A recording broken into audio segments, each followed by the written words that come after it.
if he is not calling you, it's because you are not on his mind. If he creates expectations for you and then doesn't follow through on little things, he will do same for big things. Be aware of this and realize that he is okay with disappointing you. Don't be with someone who doesn't do what he say they are going to do. If he's choosing not to make a simple effort that would put you at ease and bring harmony to a recurring fight, then he doesn't respect your feelings and needs. Busy is another word for an irresponsible man, and an irresponsible man is another word for the guy you are dating. You deserve a phone call. This is Bliss Talk on the Backstage Story show on Nollywood Radio France. It's another moment to rekindle the fire of your marital bliss. And I welcome you again to Bliss Talk on the Backstage Story show on Nollywood Radio France. Don't go anywhere. I'll be right back after this music break. Ivy on the beat. Brenda. My name is Brenda. In case you don't know me, oh. Hey,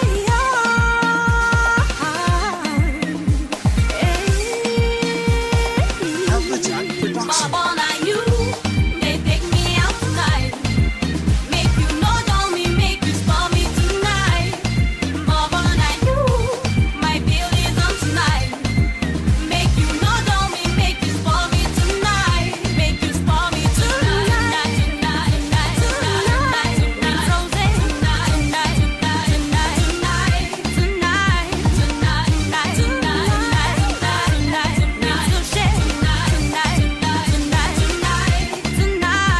I sit for my corner, just they sip my tequila. This dude come approach me, say excuse me. I think I know you before. You look like Tommy or Joy, but I can see it in his eyes. What is one thing? And I say, Shay, you want my body, boy? I go chop your money. There's something, but we want things, 'cause everyone needs something, boy. Shay, you want my body, boy? I go chop your money. There's something, but we want things, 'cause everyone needs something. Now you, they take me out tonight. They take me, you know that me, make you spoil me tonight. Baba, now you, my bill is on tonight. Make you know, don't me, make you spoil me tonight. Make you spoil me tonight.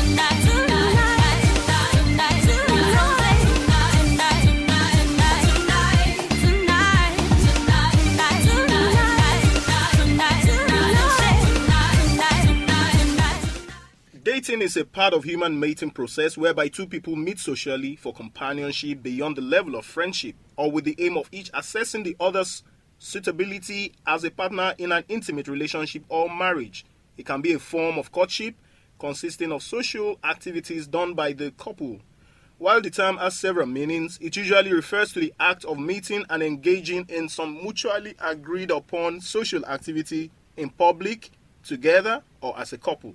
The protocols and practices of dating and the terms used to describe it vary considerably from country to country and over time. The most common idea is two people trying out a relationship and exploring whether they are compatible by going out together in public as a couple who may or may not yet be having sexual relations. This period of courtship is sometimes seen as a precursor to engagement or marriage.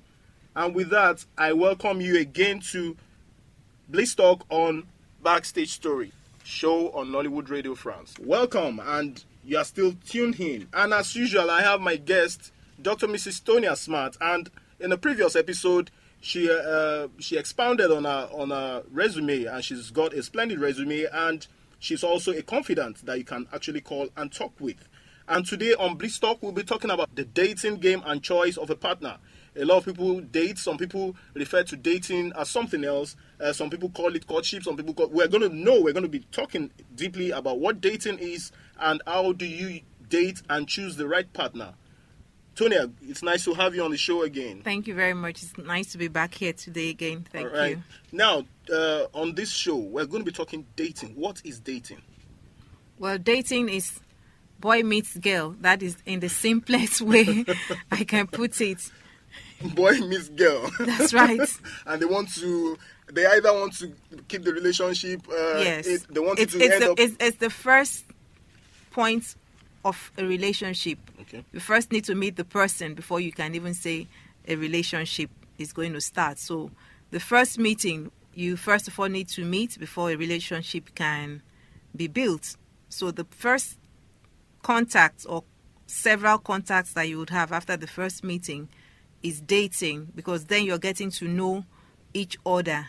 Is until you're sure that this person is right, then you can say, I want to be in courtship, which means I want more of this relationship. I want this relationship to go a step further.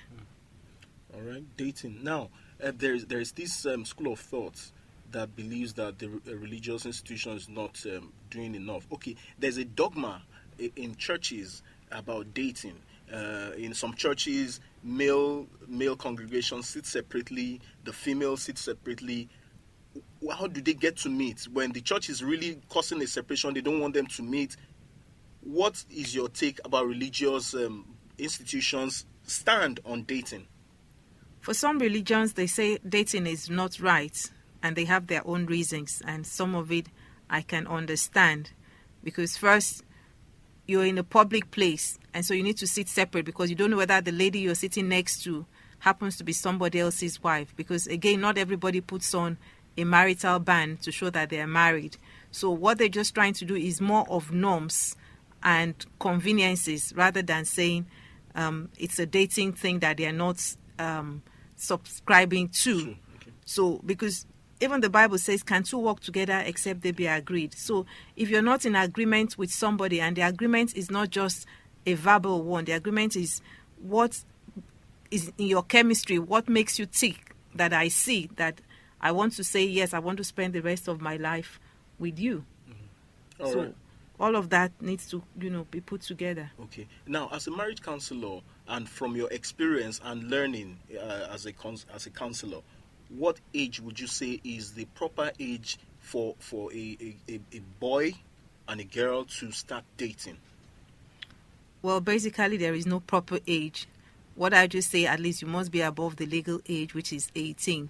Because you see some ladies at 19, 20, they are more mature than their counterparts who are 25, 30. And you can see a young guy who is in his 20s and is more mature than even a 40-year-old man. So first is your maturity, your ability to be able to handle yourself, and then you'll be able to settle down with another person, because they're two different things. Yes, you can handle yourself, but when you need to settle down with another person, then the issue of compromise, give and take, and all of that needs to come into play, and you need to understand them very well. All right. Now, with the advent of information technology and a lot of these social media tools, 13 is the teenage age start period.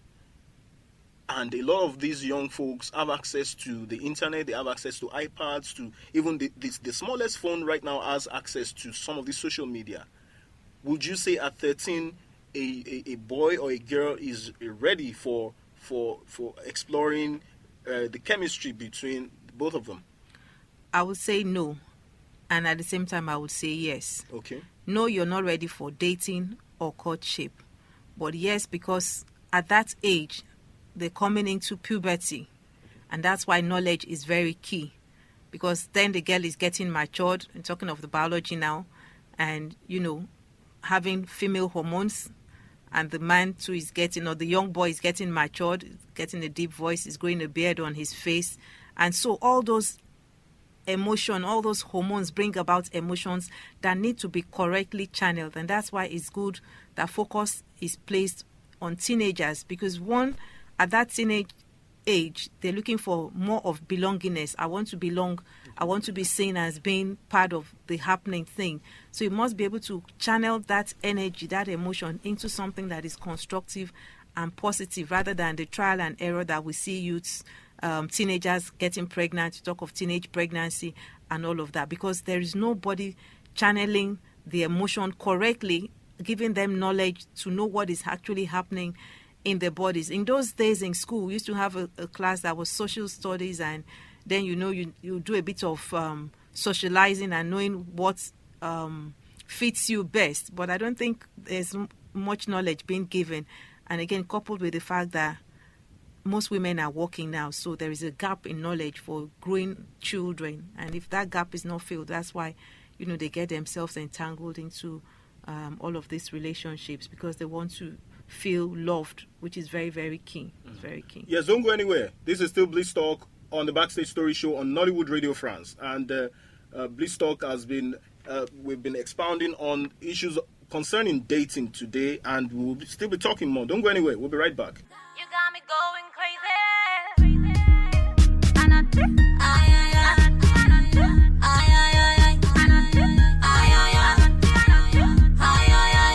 I was shocked to the ground when I saw him.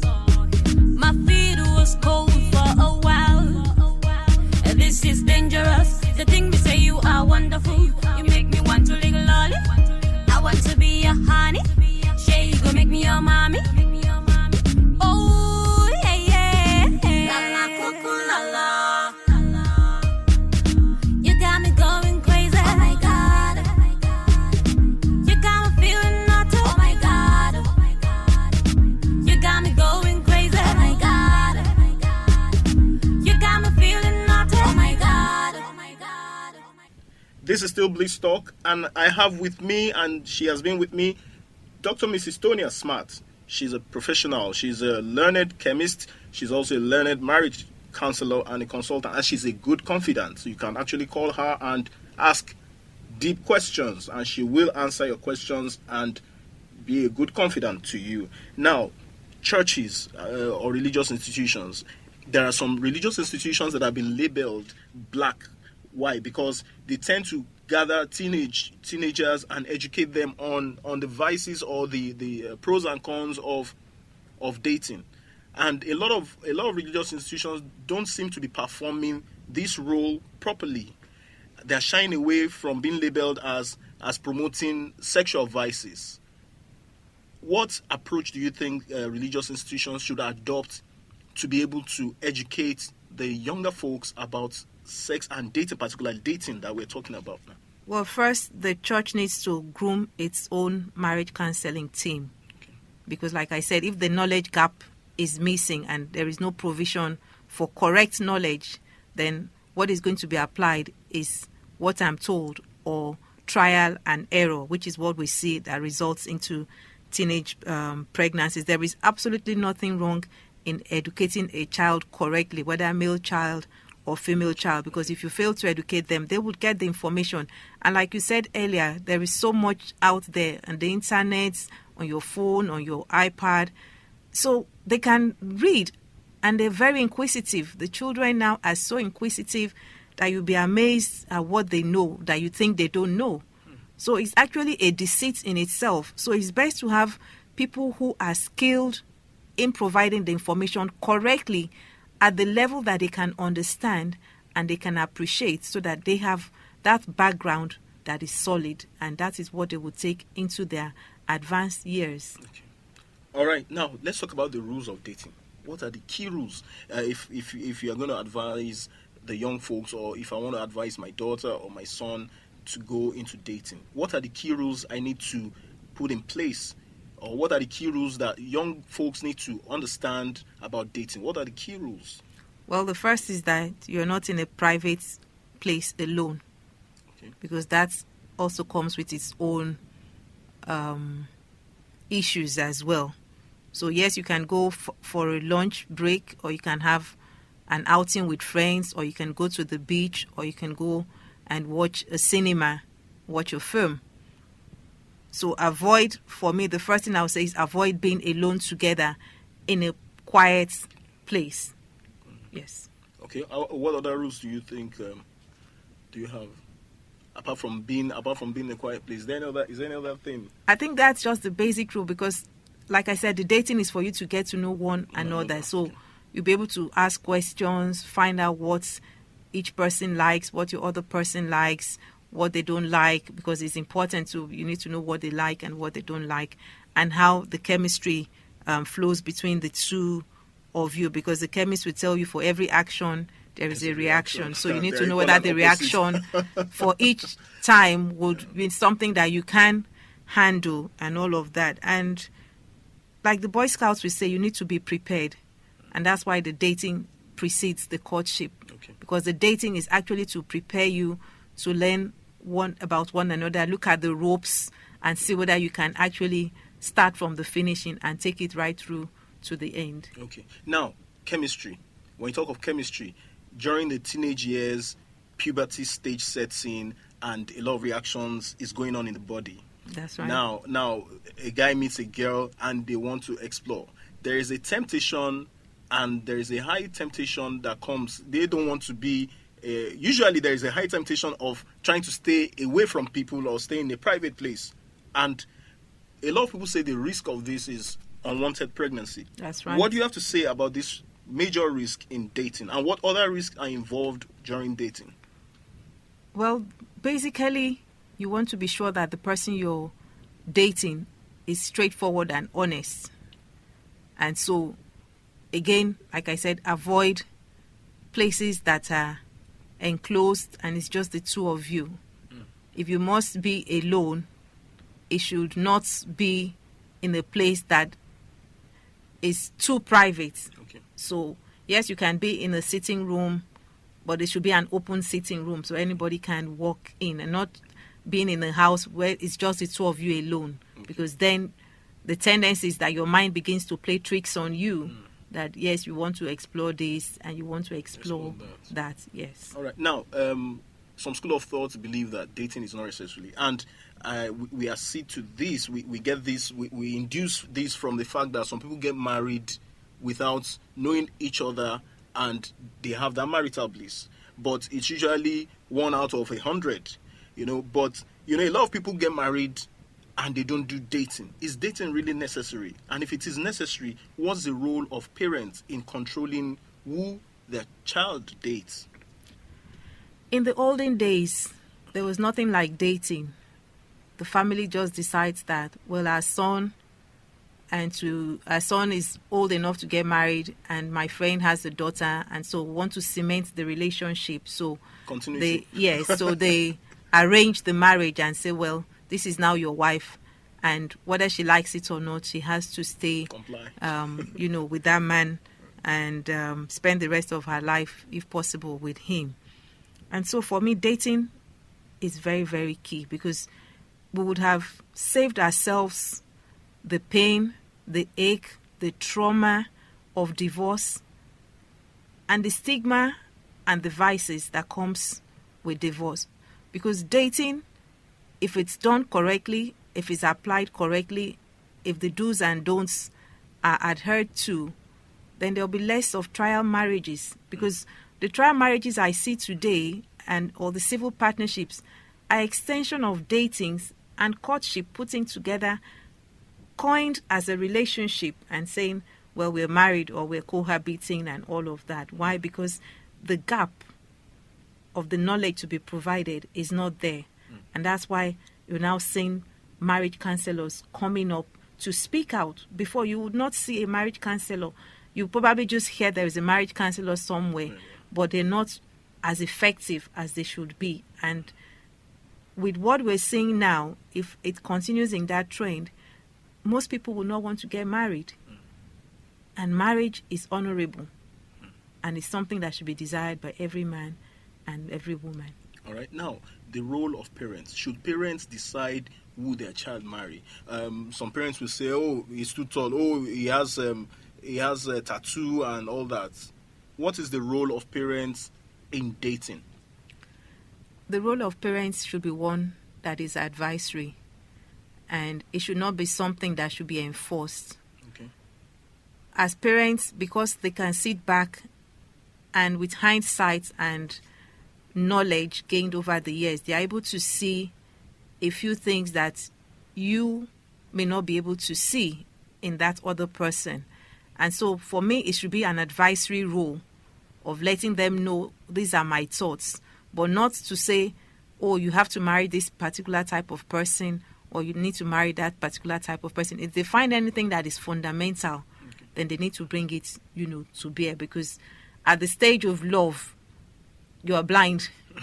And that's why they say So love is blind. Okay, so you believe love is blind? Yes, but I stick to the school that love is blind, but you need to open your eyes. Otherwise, you're going to be like the 3 blind mice. And then you end up in the ditch. All right, this is still Bliss Talk on the Backstage Story show on Nollywood Radio France. And it's been an exciting moment with Dr. Mrs. Tonia Smart. We've been expounding on the issues pertaining to dating and how to choose a partner. Now, I still want to talk about parenthood, the parents' role in dating, and then the choice of partner. Some parents, once they look at the outward appearance and judge a spouse or a friend or a dating partner based on that appearance, and they tell no, I don't want this person in my house again. Don't bring this person into my house again. And then some parents won't even allow their children to bring their friends home. What do you have to say about this? Well, first, it's wrong for a parent not to allow you to bring your friends home, because if they don't bring their friends home, then you're not going to know the kind of company they keep. And the adage says that birds of the same feathers flock together. And secondly, it's not about appearances, because appearances can be deceptive. And so look at the person, the inner being, the inner man, and then you'll be able to know if this is a good person. Because you might see somebody who is so well dressed and who doesn't have character, and it's clear that says all that glitters is not gold. So don't look at the outward appearance, but look at what are the innate qualities of that person that your daughter or your son finds interesting, that they want to start dating with that person. Okay. And so that brings me to say that attraction at the initial stage of dating should not be something that would carry on for long, because most of the time people say, oh, I'm attracted to you. Yes, are you attracted? And you might decide to date the person, but the attraction might burn out, and that's why it's not all dating that ends up in courtship to marriage. Okay. So dating, you get to know one another, what you like, what you don't like, and then if you are compatible, then it goes to the next stage. All right. You mentioned something about innate characteristics, looking inwards. What are those? What are the signs? Because we can't actually see inwards, but we can't hide our behavior for too long. What are the signs a young boy or a young girl should look out for in the dating partner? Because probably I'm dating this person and I expect that within a short while it could lead to marriage, because we're also talking about the choice of a partner. So those innate things that come to the surface once in a while is what we should look out for. And what are those innate things that come to the surface and then you say, wow, so this guy is like this, or this girl is like this? What are those innate things that we should be sensitive to watch out for? First is what you say, because you are who you say you are. So if somebody says good morning, and he means good evening, or she means good evening, then it's not a person to be trusted. Okay. And I did say that trust is one of the fundamentals of marriage. So you need to be able to trust the person, and the person must be bound by his or her words. Secondly, you need to look at the person's temperament, because that is very, very key. While some people are gentle, other people are loud, other people have anger bursts, other people are calm, some people have a dispensation to be jovial. So you need to be able to understand all of that. And that again is why in chemistry we say opposites attract. And we're going to still talk more about why opposites should attract really, and why fire should mix with water or air to spread it. So right. All of that. Okay. Now, talking about the melange of opposites, does it mean that in a relationship, to balance a relationship, if one person is calm, the other person can be loud, will that actually balance the relationship? Definitely, because if two of you are introverts, it's going to be boring. So one person has to be introvert and the other person has to be an extrovert, so that there is a balance. Because if you're too quiet, then everything is just going to be flat. And if you're too noisy, then everything is going to be noisy. So a balance between the time to be quiet and the time to be loud. That's why So, it's a so compatibility. what you're saying in essence now is we should look out for someone that complements us, That's right. not someone that has the same characteristics that we have. That's right. All right. So take note. Look out for people that complement you. This is Bliss Talk on the Backstage Story show on Nollywood Radio France. I need to get some water. I'll be right back after this break. I feel on the beat. BRENDA. My name is Brenda. In case you don't know me, oh. Hey,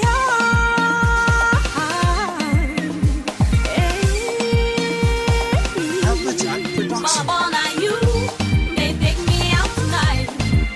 Make you know don't me, make you spoil me tonight. Baba, now you, my bill is on tonight. Make you know don't me, make you spoil me tonight. Make you spoil me tonight.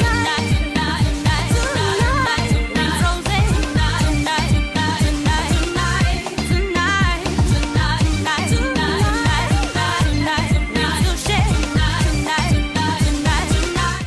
This is still Bliss Talk on the Backstage Story show on Nollywood Radio France, and you've been listening to Dr. Tonia Smart. She's a strong and a well-grounded marriage counselor, and she's also a chemist. So she's bringing her chemistry skills into relationship to make sure that we blend people together. So she's trying to mix the chemicals so that it doesn't result in explosion and all that. Now, let's talk about, we're still talking about dating and choice of a partner. How long should a dating last before it ends up becoming a decision for me to say this person is going to be my partner? Okay, I'm going to make up my mind, because dating is what leads to courtship, because dating and courtship are different things. Now, after dating, it gets to a stage I've decided this is the person I want to choose as my partner. How long should a dating process last? From your experience as a marriage counselor, what do you say official timing? Dating can last from anything from 1 month, 6 months, and 1 year, and not more than 1 year. And why? Because it depends on proximity. For instance, you might be on a holiday and you meet somebody and you're just communicating. Okay. When you're communicating on media, phone, and all of that, it's different from when you're communicating, seeing each other, because first you're going to read the person's emotional signs, his eyes movements, the hand movements. Unlike if somebody's just talking to you on the phone, you don't know the expression, because the face carries a lot of expression as well. So if you're in constant meetings physically, seeing each other, regularly, it's going to give more time for you to get to know each other and evaluate one another than if you're just talking on phone or exchanging emails or social media. such other social media. So, and then of course, when you meet, what do you really discuss? Those things are very important. It's not just, yes, you meet to have the social aspect of it, but you also need to meet to begin to understand, what am I expecting if I want to continue? So, but you don't start with that first. Like I said, you need to go out, laugh, and all of that. But you now begin to look at, what do I need? These are the things I'm looking at for. Is this person able to provide me with all of that? For instance, if you are the person who wants to pursue a career, but the man is saying, well, I need a wife who is going to cook for me, be there when I'm home, then there's already a wrong footing there. Because you want to sit in a multinational, you want to travel because your job will take you across the globe. And here is a man who is saying, I can't let you do all of that. I want you home with when me. I need you. So you need to understand all of that. And then you need to also begin to look at, what are your monetary takings? Okay. Is it the hand gripping type, not ready to give, or is it the one who gives out to others and forgets responsibilities and things like that? Okay. And how does he manage his finances? Is he the one who, before the end of the month, is borrowing money from his friends, is not able to live within his means? Because if he's not able to live within his means while you're courting, then How is he going to be responsible when you're married? Okay, this is still Bliss Talk on the Backstage Story show on Nollywood Radio France, and you've been listening to Dr. Mrs. Tonia Smart, a marriage counselor, a chemist. You should have it at the back of your mind that she's applying her chemistry skills in marriage counseling, because she's making sure that your reactions with each other does not become explosive. The essence of Bliss Talk is to ensure that your marital bliss is continuous, doesn't end. It should glow from the way it started. All right, now we talk about proximity, and I've had cases of people that met themselves on social media platforms and it ended in marriage, and till now they are still blossoming. Proximity and the social media, would you really say that it is necessary if I'm dating someone? Because I've had cases of people that are dating each other from afar and they've ended up in marriage. With the trend of technology, would you still believe that dating should involve completely physical, or we can use the social media for dating? You can use the social media for dating, but there's still an element of still having the physical, maybe during a vacation, or the person comes into town or arrives in your zone. So there's still some element of wanting to see, because like I said, you need to read the person now. What you're seeing on pictures, some people are very photogenic, so the picture might be a deceit, and with all the makeup artists nowadays, they can make you look as if you've just stepped out of the Nollywood studio. So it's good that there is that one-on-one interaction. Yes, you can start it off from the social media and it works for marriage. So there's definitely nothing wrong in that. But we're looking at the generality and the keys that you need to understand and see the person and understand that this person, because of course social media is not going to tell you whether he's a 6-footer or he's 4 feet and all of that, or whether she can cook good meals for you. So it's one thing to say, yes, I can cook. It's another thing to actually say, you can cook. And that, again, when we talk about, courtship and marriage proper, we're going to look at the role of food. Very key, very vital. Very key. I love food. And I love good food. That's right. I was going to say, when you said food, I was going to say, is it just food or good food? Not just food, good food. All right, this is Bliss Talk, and we've been talking with Dr. Mrs. Tonia Smart, the marriage counselor, and I hope with this episode you've been enjoying us. Tonia, what other area in dating would you like to talk about? Do you have any? Dating should not be something that is hard and fast, because people have the mind that, well, if I say I'm dating somebody, everybody expects that I'm going to get married to that person. No. You're dating somebody means you're just spending more time with that person, and it's not a guarantee that is the person you're going to get married to. So they need to be understanding that if the person doesn't meet your own standard skills or your own vision, then you can still be friends.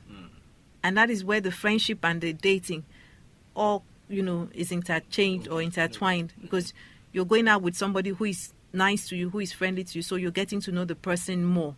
And that's why you're spending more time with the person. If invariably you gel or you key to each other's aspirations and goals, then you move to the next platform, which is the courtship, because courtship now you want to know in details, things about the person, financial, spiritual, physical, temperament, and all of that, because now you're able to balance that relationship.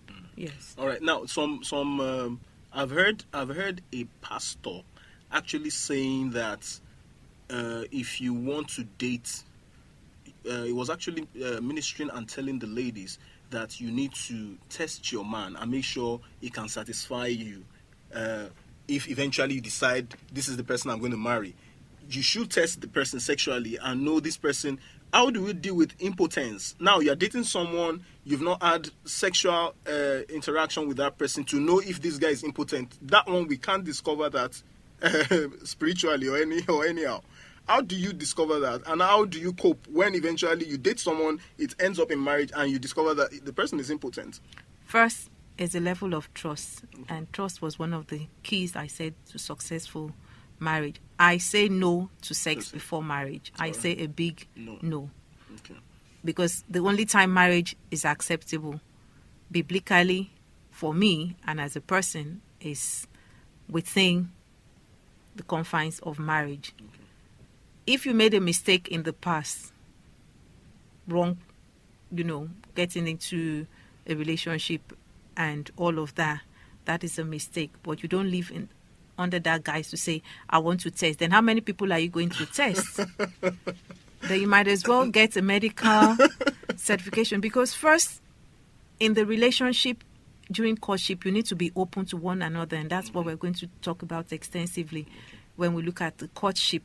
Courtship is not just in the air now. Courtship is realities on ground. You must be able to subject yourself to medical evaluation. There's so much you can do with medicine out there now. So if the person doesn't tell you he's impotent, or if you have any reason to want to find out his potency, then there are medical ways that can be sorted out. But saying that, oh, I'm going to test, I'm going to sleep with the person, I'm going to have sex, that I want to be sure the person knows how to sexually satisfy me, I say no. Because in marriage, there's a lot you need to learn.